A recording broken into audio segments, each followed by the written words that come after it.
Eu vou fazer duas perguntas, porque o microfone demora tanto para chegar, que eu vou aproveitar para fazer duas perguntas, se for possível responder.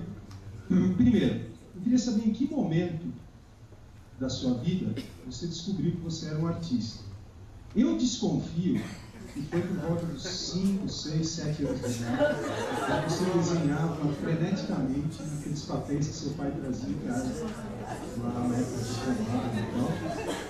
E eu acho que foi esse momento. Eu queria saber se você acha que foi aí que você descobriu a sua veia artística ou não. E, por tabela, eu queria saber se seus pais, seus avós, alguém guardou algum desses desenhos para um dia dizer, olha, esse desenho foi do David Lynch. Olha, eu sou o pai dele. Bom, a segunda pergunta, aí tem mais a ver com o cinema. Let me answer that one first. Okay. So I don't become confused. Okay. I never, I love drawing, and it was just something I loved. And I kind of noticed that my friends, you know, they loved many things, but that was maybe something that they didn't do. And I just loved doing it. But I never thought of myself as an artist. I was on the front lawn of my girlfriend's house in Alexandria, Virginia, at about 10 o'clock at night. I think it was in September or October. And I was just meeting a fellow named Toby Keeler. And he went to another school. And for some reason he was over visiting, and we got to talking. In the mid Well, how it is, melhor, fala em português, né? Como é ser recusado em Cannes um dia e depois ganhar a Palma de Ouro e eventualmente ser jurado de um festival de Cannes?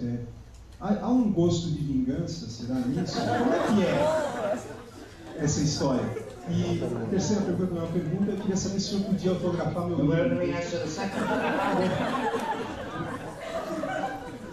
On Eraserhead, I don't even know if I'd heard of the Cannes Film Festival, but some people came. Just when I was finishing Eraserhead, in the final days of mixing it, they came into the mixing room and said some people are here. And they are here to, wondering if they can see just 10 minutes of your film. They are from this place, Cannes Film Festival. And so they said it was quite important that they see it. So they saw 10 minutes and left the room. Next thing I know, they said they wanted to see the whole film. And it was not the big part of Cannes, it was Director's Fortnight, I think it was. They wanted to see it, to see if it would go into Director's Fortnight. I had no money. They wanted to see it in New York City. I'm in Los Angeles. And I'm very sick. And I take all the money I have to get on the airplane and fly the red eye to New York with 12 cans of picture and 12 cans of sound. And I got this shopping cart from, I can't remember the name of the place. It was a place, a farmer's market, and a restaurant called Dupar's. In farmer's market, they had these fantastic wooden carts. It was perfect to stack the film in. Flew to New York, get there, and I finally make it to the screening room. And I go in with the film, and the guy says, okay, I have your film. I don't know when we're going to get to it because these are all the other films we're screening. I said, okay. So I went out and got coffees. Many, many coffees. Finally, I went in and I saw that they were screening Eraserhead. And I waited and waited and waited. It was finished. They wouldn't let me into the room. Gave me the film back. I flew back to LA. I didn't hear anything. And it was about 3 weeks later that I heard that no one was in that screening room. They were screening it to an empty house. So years later, though, I did get into Cannes, And the first time I got into Cannes, I won the Palme d'Or. And one of my shoelaces was untied when I got off the plane. Kept it untied, won the Palme d'Or. So if you get accepted to Cannes, leave one of your shoelaces untied. It didn't work the second time though. Hi David, my name is Giuliano. I know he got, oh yeah, Giuliano, you asked your question, we'll go back. Okay, I graduated in film school here, but now I became a photographer. And I always dreamed to ask you this question personally. Killed Laura Palmer. The question is, who killed Laura Palmer? You need to see the series Twin Peaks. Yes. It is her father? The answer,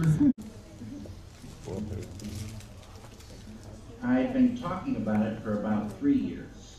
I talked about it before, but I started talking about it because Maharishi's Technology of the Peace Breathing Group, a group of meditators doing transcendental meditation and advanced techniques, can enliven this field of unity so powerfully with so few, because the group, they say, is quadratically more powerful than the same number scattered about.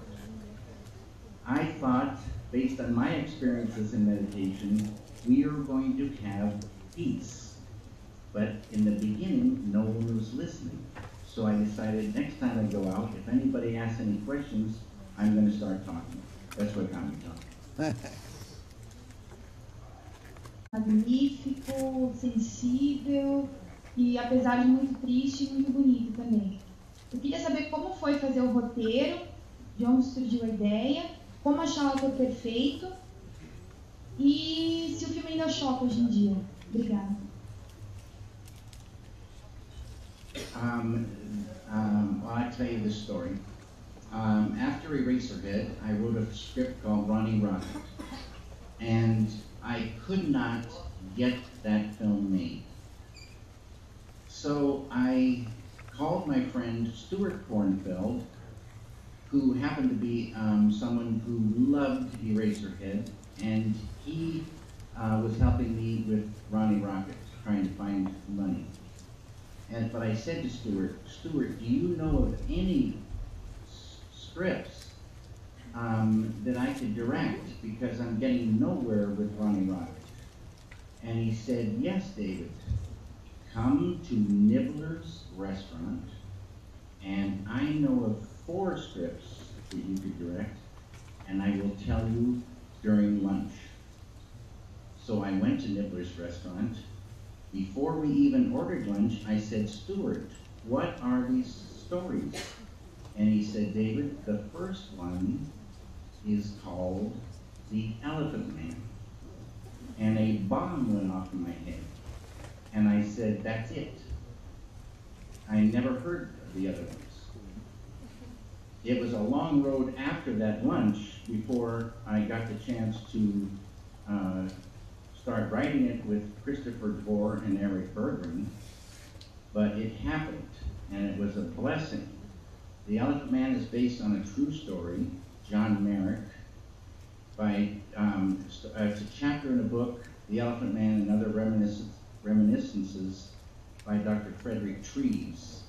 His real name, we found out later, is Joseph Merrick, but it's based on a true story. And that was a very difficult film to make, but when it was finished, it just did sensationally in the world.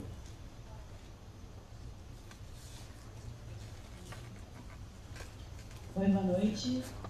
Meu nome é Gabriela. O senhor comentou que o senhor amava todos os seus filhos igualmente, mas eu gostaria de saber se hoje, depois de assistir muitas vezes Imagine Tudo, se o senhor faria alguma coisa diferente, alguma música, não sei, alguma coisa diferente.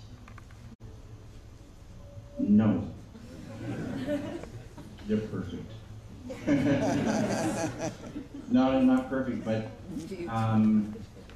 I once saw Eraserhead about a year after I finished it in a beautiful theater, great sound, giant picture, and watching it with 2 or 3 friends, and I declared after I saw it that it was a perfect film.